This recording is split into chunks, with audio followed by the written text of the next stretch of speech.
Buying a house in Spain as a foreigner.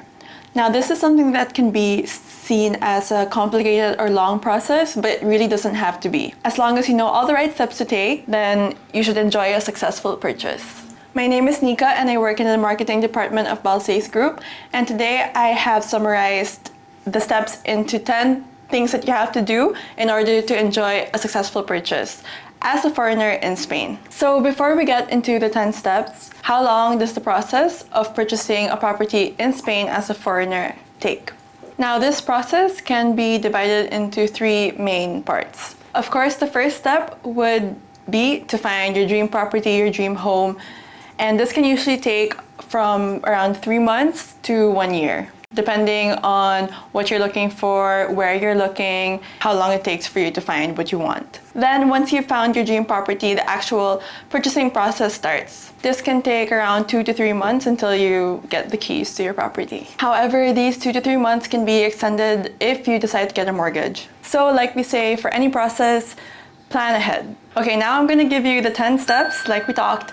But before this, don't forget to subscribe to our channel if you haven't already. So step number 1 is to first get your NIE, which is your identification number, basically. So as a foreigner, you need a NIE to carry out any economic process. And there are a few types of NIE, so I will explain them now. If you are a non-European citizen who would like to purchase a property, however, you will not be living in Spain, you need to take the non-resident NIE. However, if you are going to be in Spain for more than 183 days, you're then considered a resident. So whether or not you're part of the European Union, you need to get a resident NIE. And lastly, if you are from the European Union and will only be in Spain for the duration of the purchase, you only need to get a temporary NIE. Applying for the NIE is very easy. You can do it from abroad, from your country of origin.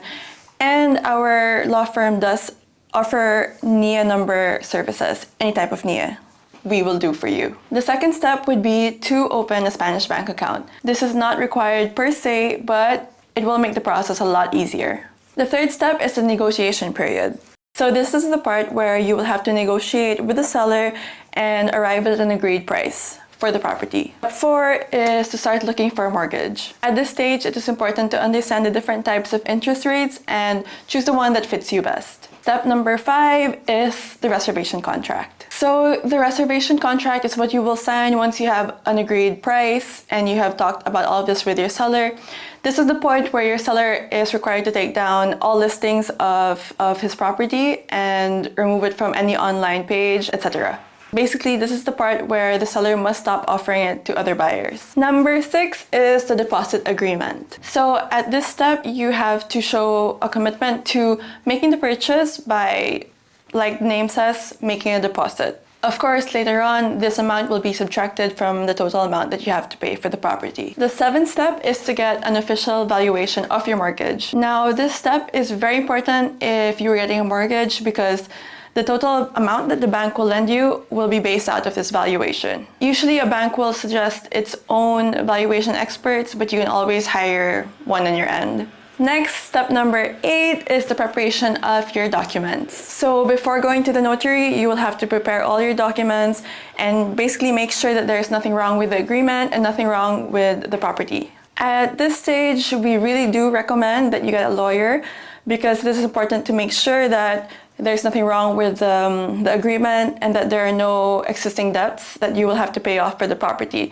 Because once you purchase the property, you will be held accountable for the last 3 years of debt, if there exists any. And we also recommend getting an architect to do an evaluation of the property to make sure it's safe to live in, that there's nothing wrong with it, there are no damages. So basically, you will need to prepare 4 documents. The first document is called the Nota Simple, which is basically everything you need to know about the property, previous owners, and if there exists any previous debt. The next is the ITE, which is an inspection of the building, property, house, whatever it is, and making sure that it's safe to live in, that there are no damages. Then the third document is just an inspection of any previous debt. And the last document is the property deeds. The 9th and second to the last step is going to the notary and signing the title and the property deed. So this part is really important. You need to review everything one more time. The notary, of course, will help you understand any last things you need to know about the contract, and you will sign and finally get your keys. The 10th and final step of the entire purchasing process is to register your property. So this is the part where you need to identify yourself as the new owner. And this is also where you need to transfer the ownership of utilities, which is gas, water, and electricity. So there you have it. Those are the 10 steps when purchasing a property in Spain as a foreigner. When purchasing a property in Spain, of course, there are other things you have to pay aside from the property itself, such as, for example, ITP tax, which is property transfer tax, if the property that you're buying is secondhand. Then there is IVA, which is value added tax in case the property is new. And this is a flat rate of 10%. However, if you were below 32 years old, it's just 5%. Then aside from this, there are notary fees, registration fees, the fees you have to pay for a lawyer if you get one, etc. At the end of the day, this will amount to an additional maybe 10 to 15% of what you are paying for the property itself. Now, before I go, I would just like to remind you that it is possible for you to purchase property in Spain in order to get residency. This is called the Golden Visa, wherein all you have to do is invest 500,000 euros at a minimum for property real estate in Spain. With this investment, you will obtain the Golden Visa, which gives you 2 years of residency in the country, meaning you can live and work freely in Spain. One of the main upsides of the Golden Visa is that you don't need to stay in Spain to maintain your residency. You just need to visit the country once a year. So that's it. I hope I made myself clear and that my 10 steps helped you a lot.